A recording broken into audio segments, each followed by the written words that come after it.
Hello everyone, मैं दिलीप शर्मा स्वागत करता हूं आप सभी का ग्लोबल कृषि कोचिंग इंस्टीट्यूट के इस यूट्यूब चैनल पर। इस सेशन पे प्री एग्रीकल्चर टेस्ट सीजीपीएटी का ही AG2 क्रॉप प्रोडक्शन फसल उत्पादन से रिलेटेड कुछ बहुत ही मोस्ट इंपॉर्टेंट क्वेश्चन लेकर आया हूं।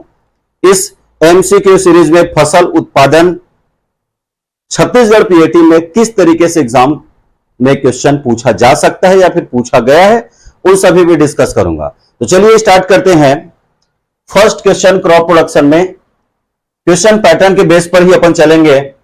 फर्स्टली जो क्वेश्चन है, तिल किस कुल से संबंधित है या फिर तिल किस परिवार के अंतर्गत आता है। सिसमम बिलोंग्स टू विच फैमिली। ठीक है, सिसमम बिलोंग्स टू विच फैमिली। क्या वो लिनिएसी परिवार के अंतर्गत आता है, क्या वो पेडियलेसी परिवार का है, क्या वो एस्टेरेसी परिवार का सदस्य है, क्या वो मालवेसी परिवार के अंतर्गत आता है। तो तिल सिसमम बिलोंग्स टू फैमिली पेडिलिएसी, सिसमम पेडिलिएसी परिवार के अंतर्गत आता है। यदि सीजीपीएटी 2023 की बात करेंगे तो एक क्वेश्चन दिखाई दिया था, अलसी किस परिवार के अंतर्गत आता है, तो याद रखिएगा लिंसिड बिलोंग्स टू फैमिली लिनिएसी। ठीक है, अलसी लिनिएसी परिवार के अंतर्गत आता है। मेरे खुद के पीएटी एग्जाम में क्वेश्चन पूछा गया था, सनफ्लावर, सूर्यमुखी व कुसुम, सनफ्लावर एंड सेफ्लावर, सूर्यमुखी व कुसुम किस परिवार के अंतर्गत आता है, तो याद रखिएगा एस्टेरेसी परिवार। एस्टेरेसी परिवार को और किस नाम से जाना जाता है, कॉम्पोजिटी। क्लियर। तो sunflower and safflower belongs to family Asteraceae, linseed belongs to family Linaceae and sesamum belongs to family Pedaliaceae. And last question, cotton belongs to family, कपास किस परिवार के अंतर्गत आता है, तो याद रखिएगा कपास मालवेसी परिवार के अंतर्गत आता है। यदि वेजिटेबल के केस में फैमिली की बात करें तो दो बहुत ही मोस्ट इंपॉर्टेंट क्वेश्चन है। फर्स्टली ये सुगर बीट, चुकंदर किस परिवार के अंतर्गत आता है, याद रखिएगा चुकंदर चिनोपोडिएसी परिवार के अंतर्गत आता है। यदि हम बात करेंगे शकरकंद स्वीट पोटैटो का, तो स्वीट पोटैटो कन्वोलुलेसी परिवार के अंतर्गत आता है। क्लियर हुआ। तो ये रहा फैमिली से रिलेटेड कुछ इंपॉर्टेंट क्वेश्चन जो आपके एग्जाम में दिखाई दे सकता है। ठीक है, नेक्स्ट वन, निम्न में से प्रकाश निष्प्रभावी पौधा कौन सा है। Which of the following is a day neutral plants. प्रकाश निष्प्रभावी पौधा कौन सा है। प्रकाश निष्प्रभावी कहने का मतलब यह है, जब किसी भी पौधे को ड्यूरिंग फ्लावरिंग, जब किसी भी पौधे को पुष्पन अवधि के दौरान प्रकाश का कोई प्रभाव नहीं पड़ता, मतलब no effect of light during flower initiation is called day neutral plant. Clear हुआ। तो किस फसल को पुष्पन अवधि के दौरान प्रकाश की कोई प्रभाव नहीं पड़ता, तो ऑप्शन ए पे है धान, ऑप्शन बी पे है गेहूं, ऑप्शन सी पे है तंबाकू, देन ऑप्शन डी पे है cotton. Then cotton is the right answer. Cotton एक प्रकाश निष्प्रभावी पौधा है। क्लियर हुआ यहां पे।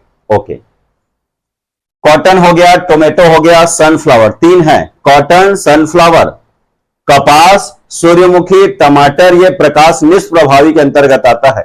यदि इससे रिलेटेड यदि क्वेश्चन पूछे, धान को किस प्रकार की प्रकाश अवधि की आवश्यकता होती है, तो याद रखिएगा it is a short day plant. धान एक अल्प प्रकाशकालीन पौधा है। यदि गेहूं के केस में पूछे तो LDP long day plant.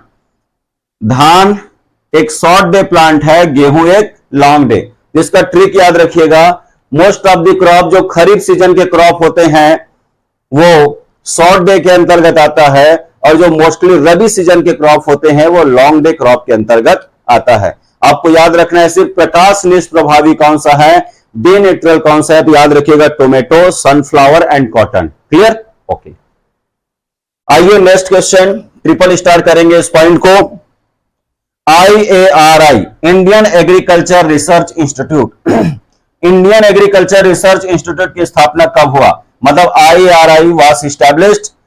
Option A 1905, option B 1929, option C 1960, option D 1997। ठीक है, या फिर इसको ये कह सकते हैं 1974, 1974 कर लीजिए। ठीक, option A is right answer. IARI, Indian Agriculture Research Institute की स्थापना हुआ था 1905 में। ICAR, Indian Council of Agriculture Research की स्थापना हुआ था 1929 में।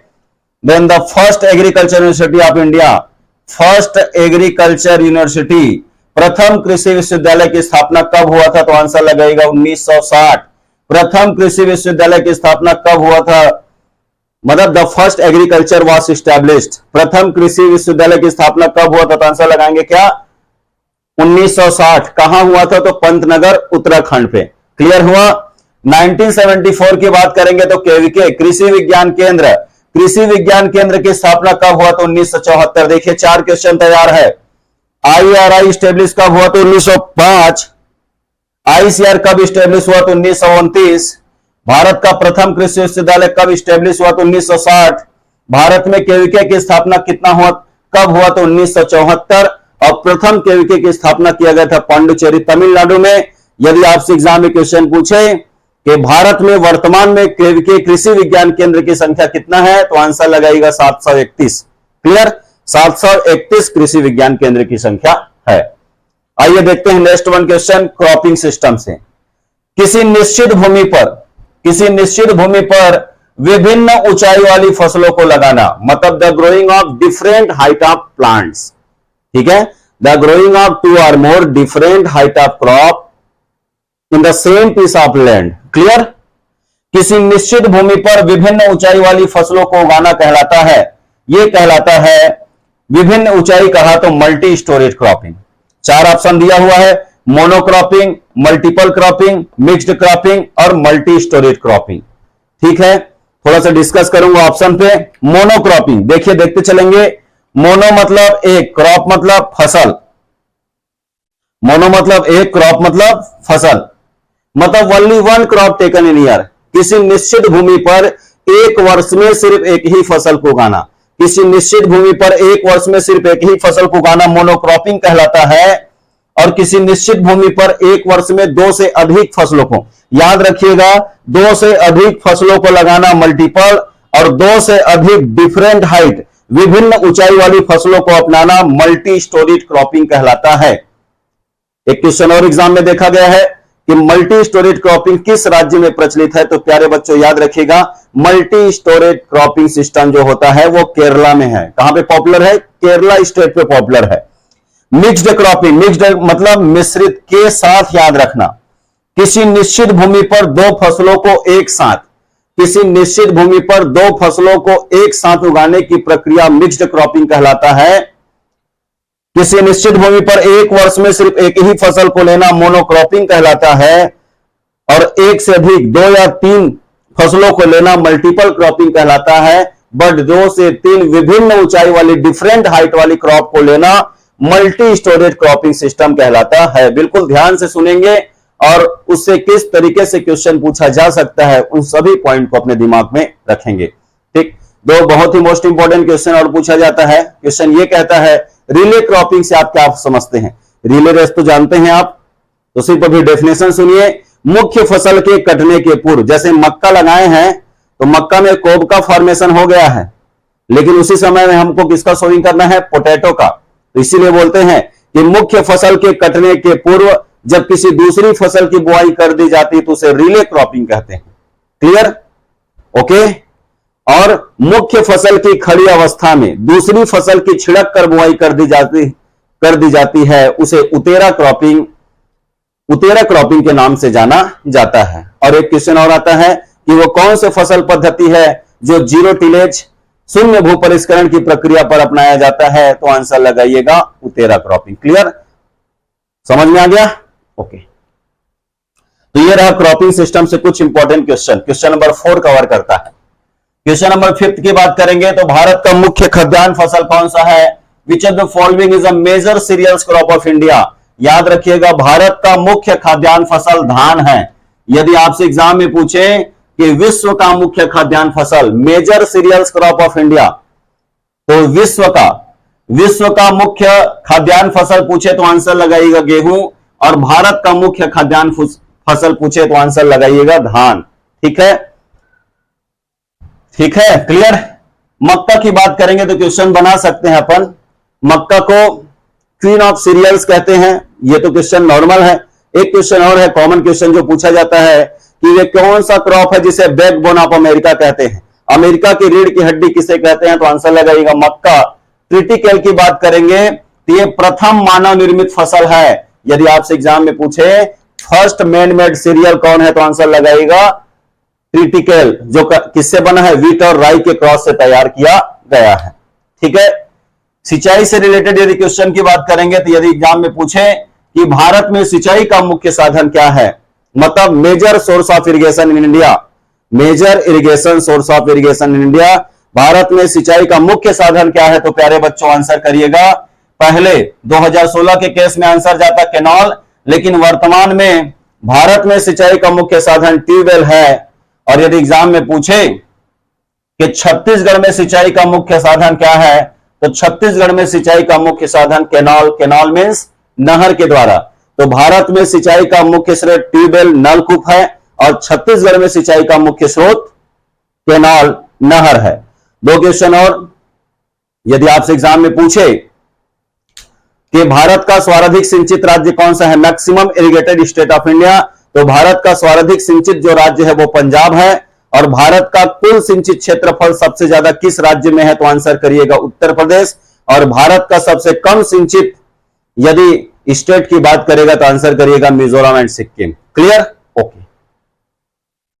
आइए नेक्स्ट क्वेश्चन की ओर कैरी करते हैं। सर्वाधिक सिंचाई दक्षता वाली सिंचाई की विधि है, मतलब मैक्सिमम इरिगेशन इफिशियंसी, मतलब विच of the following irrigation method have maximum irrigation efficiency, वह कौन सी सिंचाई की विधि है जिसमें सबसे ज्यादा सिंचाई दक्षता होता है?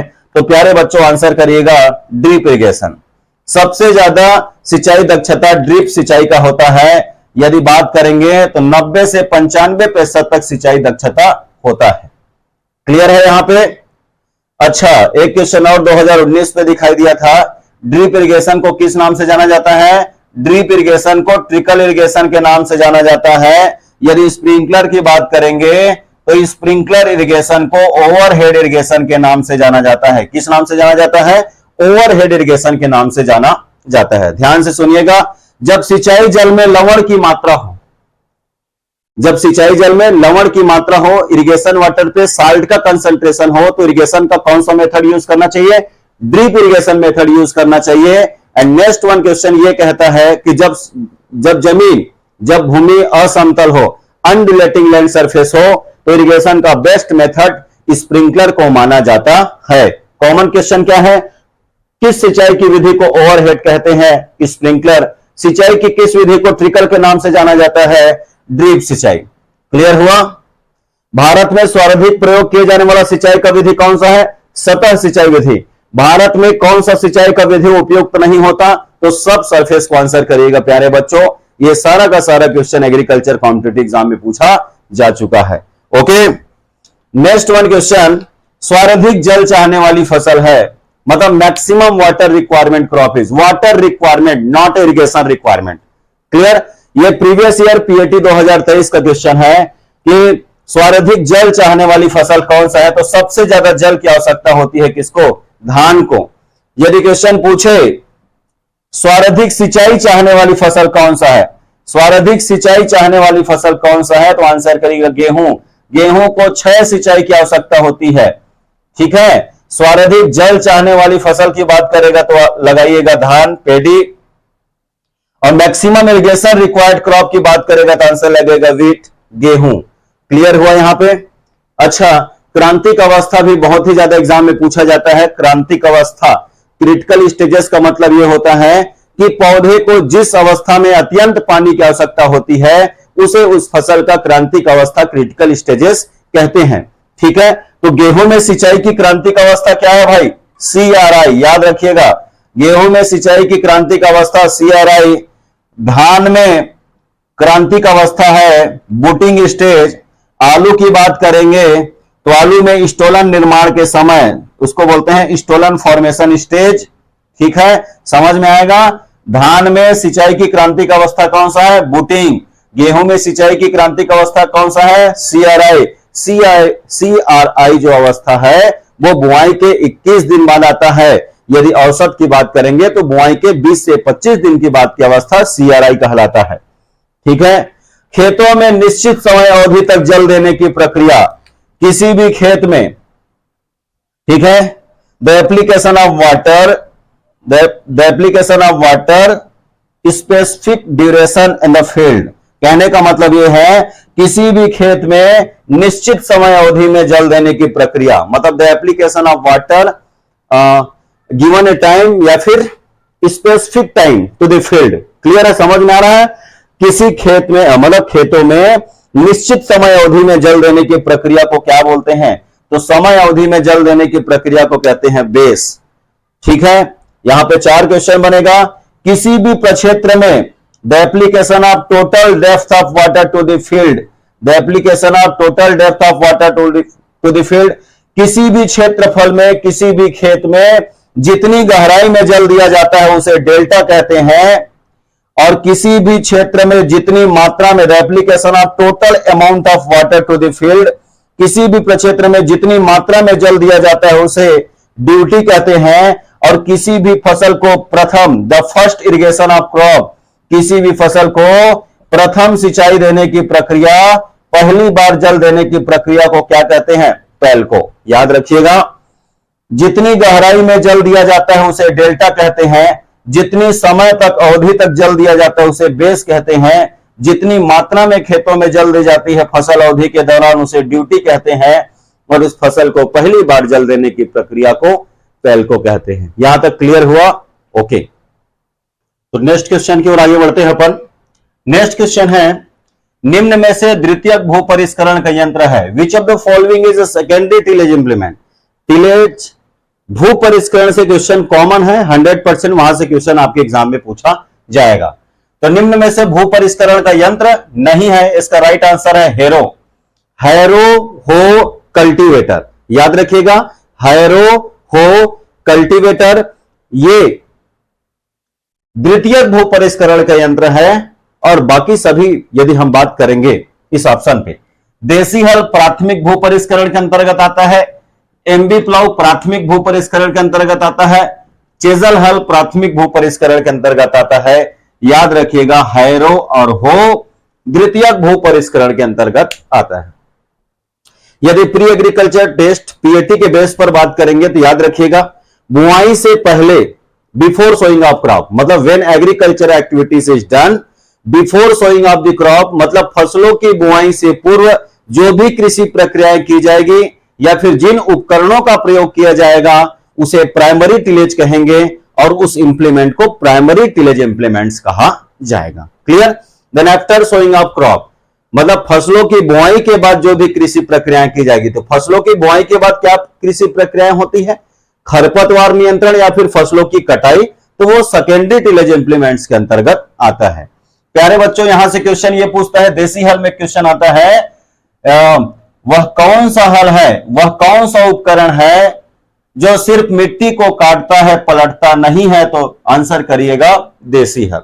ठीक है, वह कौन सा उपकरण है जो मिट्टी को सिर्फ काटता है? वह कौन सा हल है जो मिट्टी को सिर्फ काटता है पलटता नहीं है? तो आंसर करिएगा देसी हल। देसी हल से और क्वेश्चन पूछा जाएगा, देसी हल का खिंचाव कितना होता है? तो 80 किलोग्राम।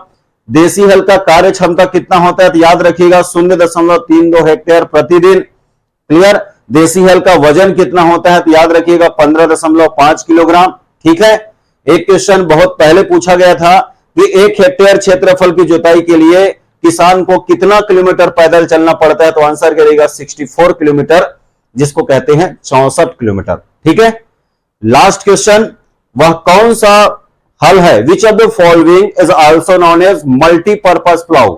निम्न में से वह कौन सा हल है जिसे बहुदेशी हल के नाम से जाना जाता है? तो आंसर करिएगा देसी हल। ठीक है, बहुदेशी मतलब इस यंत्र का प्रयोग प्राथमिक भू परिष्करण में भी किया जाता है और सेकेंडरी द्वितीयक भू परिष्करण में भी किया जाता है। बी से एमबी प्लाव की बात करेंगे। एमबी प्लाव में क्वेश्चन ये बनेगा कि वे कौन से हल है जो मिट्टी को काटता भी है और पलटता भी? तो काटने और पलटने दोनों का काम करता है कौन? MB plough. एमबी प्लाव में दो बहुत ही मोस्ट इंपॉर्टेंट क्वेश्चन जो एमपीपीएटी में देखा गया है, एमबी प्लाव या डिस्क प्लाव। ठीक है, डिस्क हल में डिस्क कोण का मान कितना होता है? तो 40 से 45, और डिस्क हल में टिल्ट कोण का मान कितना होता है? तो 20 से 25। याद रखिएगा प्यारे बच्चों, बहुत ही मोस्ट इंपॉर्टेंट क्वेश्चन है। चलिए नेक्स्ट आगे बढ़ते हैं। अनाज वाली फसलों की कटाई करने वाले उपकरण को कहते हैं। सीरियल्स क्रॉप के हार्वेस्टिंग करने वाले इंप्लीमेंट को क्या कहते हैं?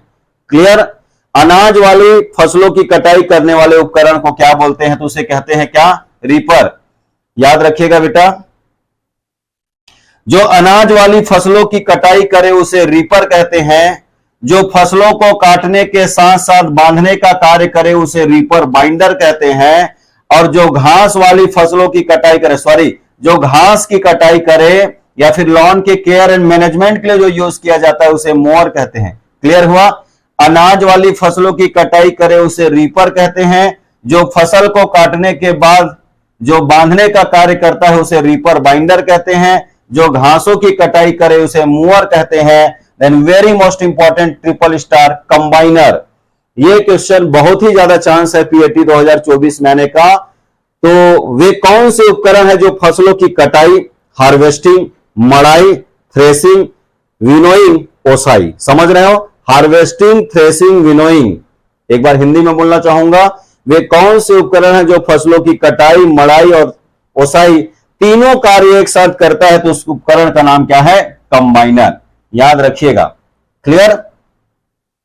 इसमें दो प्रोसेस है, थ्रेसिंग और विनोइंग। थ्रेसिंग मतलब देखे होंगे हमारे किसान भाई फसल को लेकर के घर आते हैं दहियान में, आजकल तो खैर कंबाइनर आ गया है।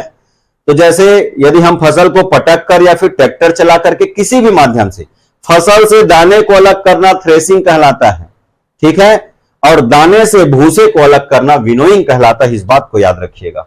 Okay, next question very most important, ये लैंड सर्विंग से है। गंटर चेन की लंबाई होती है, what is the length of Günter chain? Günter chain की लंबाई होती है 66 फीट। याद रखिएगा, प्रीवियस ईयर पिछले साल प्री एग्रीकल्चर टेस्ट में पूछा गया क्वेश्चन कि गंटर चेन की लंबाई कितनी होती है, तो याद रखिएगा 66 फीट। यदि आपसे एग्जाम में पूछे कि रिवेन्यू चेन की लंबाई कितनी होती है, तो आंसर लगाएगा 33 फीट। और मीटर चेन में, कौन से चेन पे? मीटर चेन पे स्वार्धिक कितने मीटर का स्वार्धिक प्रयोग किया जाता है? तो 20 मीटर। और इंजीनियरिंग चेन की लंबाई कितनी होती है? तो इंजीनियरिंग चेन की लंबाई जो होती है वो 100 फीट होती है। क्लियर हुआ? रिवेन्यू चेन की लंबाई 33 फीट, गंटर चेन की लंबाई 66 फीट, स्वार्धिक प्रयोग किए जाने वाले मीटर चेन की लंबाई 20 मीटर, देन इंजीनियरिंग चेन की लंबाई 100 फीट होती है। यदि आपसे एग्जाम में पूछे कि सबसे लंबी या सबसे बड़ी चेन कौन सा है, तो आंसर लगाएगा इंजीनियरिंग चेन। और सबसे छोटी चेन कौन सा है, तो आंसर लगाएगा रिवेन्यू चेन। यदि आपसे एग्जाम में क्वेश्चन पूछे कि वर्तमान में स्वार्धिक प्रयोग किए जाने वाला चेन कौन सा है, तो आंसर करिएगा metre chain. Clear? Next question, Echinochloa किसका खरपतवार है? इकाइनोक्लोवा किसका खरपतवार है? बताइए, इकाइनोक्लोवा किसका साइंटिफिक नेम है, सॉरी किसका बॉटनिकल नेम है? इकाइनोक्लोवा सामा का वानस्पतिक नाम है। तो याद रखिएगा बेटा, इकाइनोक्लोवा जो खरपतवार है वो धान में लगता है। इकाइनोक्लोवा जो खरपतवार है वो धान में लगता है, गेहूं में लगता है फ्लोरिस माइनर। गेहूं में क्या लगता है? फ्लोरिस माइनर। इकाइनोक्लोवा नाम का खरपतवार धान में लगता है, फ्लोरिस माइनर नाम का खरपतवार गेहूं में लगता है, स्ट्राइगा नाम का परजीवी खरपतवार गन्ना में लगता है। स्ट्राइगा नाम का परजीवी खरपतवार गन्ना में लगता है। ओरोबेंकी नाम का जो परजीवी खरपतवार वो तंबाकू में लगता है। याद रखिएगा, इकाइनोक्लोवा जो खरपतवार है वो धान में लगता है, फ्लोरिस माइनर जो खरपतवार वो गेहूं में लगता है, स्ट्राइगा नाम का जो परजीवी खरपतवार वो गन्ना में लगता है, ओरोबेंकी नाम का जो परजीवी खरपतवार वो तंबाकू में मुख्य रूप से पैरासाइटिक नेचर, परजीवी प्रकृति के तौर पे सर्वाइव करता है। क्लियर? क्वेश्चन तो समझ में आ रहे हैं ना आपको? ओके, प्रीवियस ईयर पुराने क्वेश्चन पेपर पर जिस तरीके से क्वेश्चन पूछा गया है उसी पैटर्न पर आपको पढ़ाया जा रहा है। आइए आगे देखते हैं। बहुत ही मोस्ट इंपॉर्टेंट क्वेश्चन मुझे भी लग रहा है ये 2024 में नजर आ सकता है। निम्न में से नॉन सेलेक्टिव शाकनाशी कौन सा है? Which of the following is a non selective herbicide? Selectivity के बेस पर दो टाइप का होता है बेटा, एक होता है सेलेक्टिव, दूसरा होता है नॉन सेलेक्टिव। सेलेक्टिव मतलब यदि खरपतवार और फसल दोनों खेत में है और यदि हम उसे वहां पर किसी हर्बिसाइड को अप्लाई करें, फसल बच जाए और खरपतवार नष्ट हो जाए, उसे कहते हैं सेलेक्टिव। मतलब जो पौधे के किसी विशेष जाति को ही नष्ट करे उसे सेलेक्टिव कहते हैं, और जो पूर्ण रूप से वनस्पति वेजिटेटिव पार्ट को नष्ट कर दे उसे नॉन सेलेक्टिव कहते हैं। और याद रखिएगा, नॉन सेलेक्टिव शाकनाशी का प्रयोग हमेशा परती भूमि पर, फैलो लैंड पर किया जाता है। याद रखना, नॉन सेलेक्टिव हर्बिसाइड की बात करें तो आंसर होगा ग्लाइफोसेट। प्यारे बच्चों ध्यान से सुनेंगे, 3 ही हर्बिसाइड है, paraquat, diquat, glyphosate. Okay, paraquat, diquat, glyphosate is a non selective. Paraquat, diquat, glyphosate is a non selective herbicide, but इससे बचा हुआ जितने भी हर्बिसाइड है वो सेलेक्टिव हर्बिसाइड के अंतर्गत आएगा। तो सिर्फ 3 ही रखना है, पैराक्वाट, डाइक्वाट और ग्लाइफोसेट। याद रखना, नॉन सेलेक्टिव हर्बिसाइड के एग्जांपल क्या है, ग्लाइफोसेट। यदि आपसे एग्जाम में पूछे मक्के की फसल के लिए सबसे उपयुक्त शाकनाशी कौन सा होगा, तो आंसर लगाइएगा एट्राजेन। धान की फसल के लिए उपयुक्त शाकनाशी कौन सा होगा, तो आंसर लगाइएगा बीटाक्लोर। और नेक्स्ट क्वेश्चन, गेहूं की फसल के लिए सबसे उपयुक्त शाकनाशी कौन सा होगा, तो आंसर लगाइएगा 2,4-D। 2,4-D को फर्स्ट हर्बिसाइड भी कहते हैं, और 2,4-D का फुल फॉर्म क्या होता है, 2,4-डाइक्लोरोफिनॉक्सिक एसिटिक एसिड। ओके, एक और क्वेश्चन ध्यान से सुनिए, चौड़ी पत्ती वाले खरपतवारों को नष्ट करने के लिए 2,4-D का प्रयोग किया जाता है, और सकरी पत्ती वाले खरपतवारों को नष्ट करने के लिए फिनॉक्सीप्रॉप का प्रयोग किया जाता है। याद रखिएगा, ठीक है। हमेशा हर्बिसाइड का प्रयोग हम स्प्रेयर के द्वारा करते हैं। तो क्वेश्चन और दिखाई दे सकता है कि सर्वाधिक प्रयोग किए जाने वाला स्प्रेयर कौन सा है, तो याद रखिएगा हमारे किसान भाई, जितने भी किसान भाई जो स्प्रेयर यूज करते हैं वो नेपसेक स्प्रेयर है। कौन सा स्प्रेयर है, नेपसेक स्प्रेयर का प्रयोग करते हैं, ठीक है। अच्छा, यदि आपसे एग्जाम में पूछे 3 महत्वपूर्ण क्वेश्चन, ध्यान से सुने, प्री इमरजेंस हर्बिसाइड कौन सा है बोलेगा तो आंसर लगेगा पेंडिमेथ्रिन। पोस्ट इमरजेंस हर्बिसाइड कौन सा है, तो आंसर लगाइएगा 2,4-D। PPI, pre plant incorporation herbicide कौन सा है, तो आंसर लगेगा फ्लूक्लोरोलिन। देन फैलो एप्लीकेशन हर्बिसाइड कौन सा है, तो आंसर लगाइएगा paraquat, diquat and glyphosate. Pre emergence मतलब बुआई के 2 से 3 दिन बाद जिसका प्रयोग करते हैं उसे प्री इमरजेंस कहते हैं। बुआई के 30 से 40 दिन बाद जिसका प्रयोग करते हैं उसे पोस्ट इमरजेंस कहते हैं, और बुआई के 2 से 3 दिन पहले जिसका प्रयोग करते हैं उसको बोलते हैं पीपीआई, और बुआई के 10 दिन पहले जिसका प्रयोग किया जाता है उसे फैलो एप्लीकेशन कहते हैं। इस बात को याद रखिएगा। ओके, नेक्स्ट क्वेश्चन, भारत में किस मृदा का सर्वाधिक क्षेत्रफल है, मैक्सिमम भारत में किस मृदा का सर्वाधिक क्षेत्रफल पाया जाता है, तो आंसर करिएगा कछारी मृदा। भारत में कछारी मृदा, एलुवियल सॉइल का सर्वाधिक क्षेत्रफल पाया जाता है। यदि आपसे एग्जाम में पूछे कछारी मृदा किस राज्य में सर्वाधिक पाया जाता है, उत्तर प्रदेश। काली मृदा किस राज्य में पाया जाता है, महाराष्ट्र। लाल मृदा किस राज्य में पाया जाता है, तो आंसर लगाइएगा तमिलनाडु। और लेटेराइट मृदा किस राज्य में पाया जाता है, तो आंसर करेगा केरल व कर्नाटक, ठीक है। इसके निर्माण से संबंधित, इसके फॉर्मेशन से संबंधित भी इंपॉर्टेंट क्वेश्चन एग्जाम में पूछा जा सकता है। देखते हैं, यदि आपसे एग्जाम में पूछे नदियों के बहाव से किस मृदा का निर्माण हुआ है, तो आंसर लगाइएगा कछारी मृदा, एलुवियल सॉइल। पूरे विश्व में सर्वाधिक उर्वरता शक्ति वाली मृदा कौन सी है, तो आंसर लगाइएगा एलुवियल सॉइल, ठीक है। लावा की सोडिफिकेशन प्रक्रिया से किस मृदा का निर्माण हुआ है, तो आंसर लगाइएगा काली मृदा। एशियन क्रिस्टलाइन चट्टानों के डिकम्पोजिशन से किस मृदा का निर्माण हुआ है, तो आंसर लगेगा लाल मृदा। और एकांतर रूप से सूखने और नम होने की प्रक्रिया, थर्मोजेनिक प्रोसेस से किस मृदा का निर्माण हुआ, तो आंसर लगेगा लेटेराइट। लेटेराइट का एक क्वेश्चन और आया है। लेटेराइट मृदा प्लांटेशन क्रॉप, रबर, नारियल, कॉफी के लिए सबसे उपयुक्त माना जाता है। और एक क्वेश्चन पीएटी लेवल का, कपास की खेती के लिए सबसे उपयुक्त मृदा कौन सा होता है, तो काली मृदा, ठीक है। पिछले साल क्वेश्चन पूछा गया था कि सर्वाधिक जल धारण क्षमता वाली मृदा कौन सी है, maximum water holding capacity soils, maximum water holding capacity soils. तो सबसे ज्यादा जो जल धारण क्षमता है वो क्ले सॉइल का पाया जाता है, और सबसे ज्यादा जल धारण क्षमता क्ले सॉइल, चिकनी मृदा, और सबसे कम जल धारण क्षमता सैंडी सॉइल का होता है। ओके, नेक्स्ट क्वेश्चन फर्टिलाइजर से है।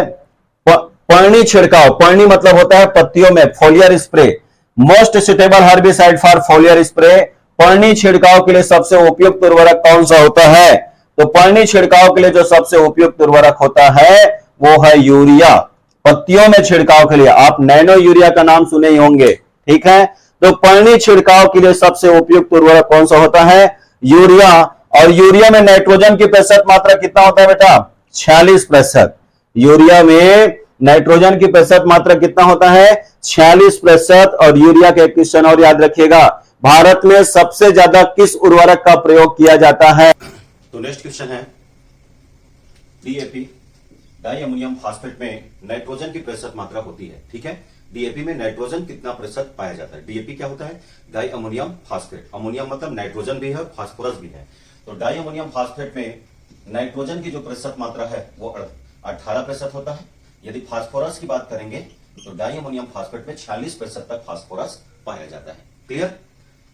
डीएपी से बात करेंगे। यदि आपसे एग्जाम में पूछे कि वे कौन से फास्फोरस युक्त उर्वरक है जिसका सबसे ज्यादा प्रयोग किया जाता है, तो आंसर करिएगा डीएपी।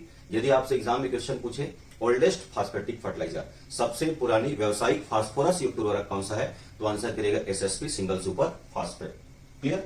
नेक्स्ट वन, सर्वाधिक नाइट्रोजन की मात्रा वाली उर्वरक है, ठीक है। तो सबसे ज्यादा maximum nitrogenous percentage fertiliser is anhydrous ammonia, ठीक है। सबसे ज्यादा नाइट्रोजन की मात्रा जो होता है वो एनहाइड्रस अमोनिया में पाया जाता है। यदि बात करेंगे नाइट्रोजन परसेंटेज का, तो एनहाइड्रस अमोनिया में नाइट्रोजन पाया जाता है 81%। अमोनियम नाइट्रेट में नाइट्रोजन पाया जाता है 33 से 34%। यूरिया में जो नाइट्रोजन की प्रतिशत मात्रा होती है वो 46%। और कैल्शियम अमोनियम नाइट्रेट में नाइट्रोजन की मात्रा होती है 26%।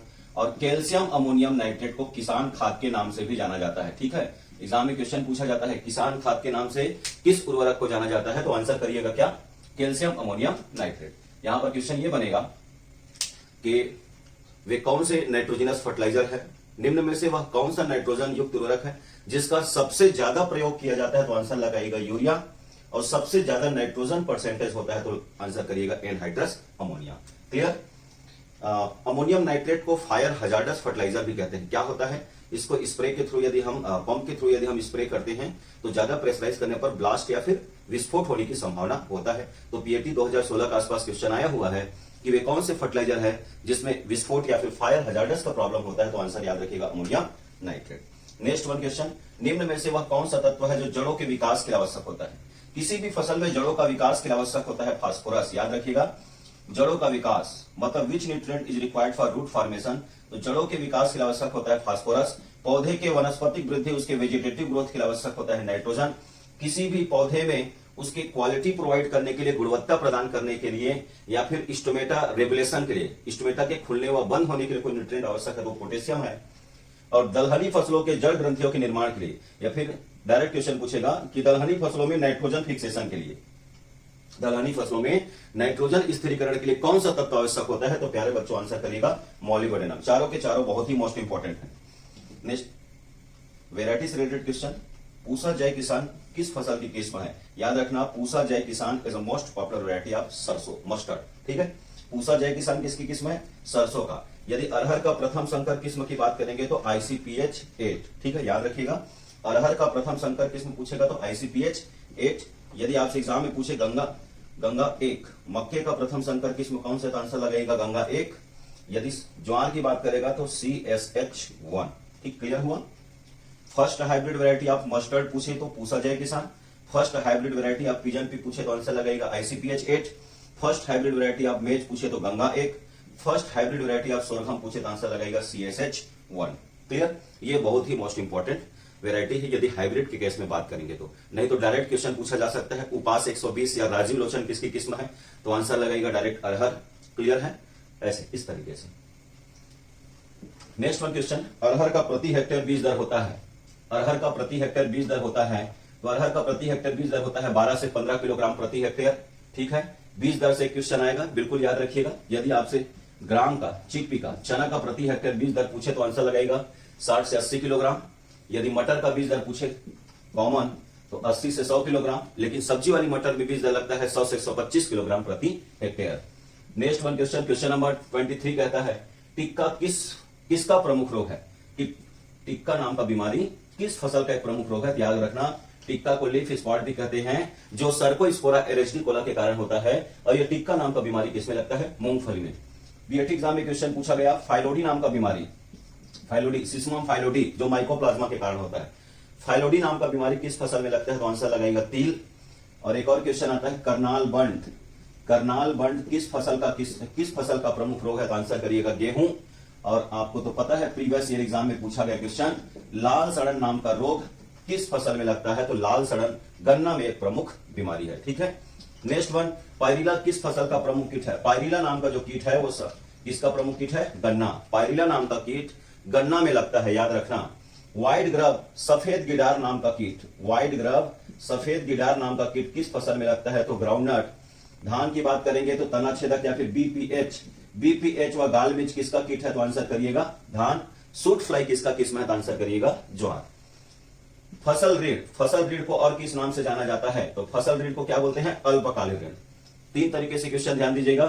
किसानों को खाद बीज उर्वरक खरीदने के लिए अल्पकालिक ऋण प्रदान किया जाता है। किसानों को छोटे कृषि यंत्र खरीदने के लिए मध्यकालीन ऋण प्रदान किया जाता है। किसानों को बड़े कृषि यंत्र खरीदने के लिए दीर्घकालीन ऋण, मतलब ट्रैक्टर खरीदने के लिए किसानों को दीर्घकालीन ऋण प्रदान किया जाता है। किसानों को अल्पकालीन ऋण प्रदान करने वाला जो संस्थान है केसीसी, केसीसी की स्थापना हुआ था 1998 में। और दूसरा हम बात करेंगे तो पैक्स, पीईसीएस, पैक्स बना था 1904 में। और पैक्स की शुरुआत किस देश से हुआ था? तो याद रखिएगा इंग्लैंड। क्लियर। कृषि ऋण के लिए शीर्ष संस्थान याद रखिएगा एग्रीकल्चर, एग्रीकल्चर सेक्टर में सबसे ज्यादा जो ऋण देने वाला जो बैंक है वो कौन सा है? नाबार्ड है। और याद रखिएगा नाबार्ड की स्थापना 12 जुलाई 1982 को हुआ था। कृषि ऋण बोले तो आंसर लगेगा नाबार्ड, लेकिन कृषि बाजार बोले, विपणन बोले, एग्रीकल्चर मार्केट बोले, एग्रीकल्चर क्रेडिट बोले तो आंसर लगेगा नाबार्ड। और एग्रीकल्चर मार्केटिंग के लिए शीर्ष संस्थान कौन सा? आंसर लगाएगा नाफेड। तो ये रहा क्रॉप प्रोडक्शन का बहुत ही मोस्ट इंपॉर्टेंट क्वेश्चन। यदि ये वीडियो आपको अच्छा लगे तो इसे ज्यादा से ज्यादा शेयर करेंगे। धन्यवाद।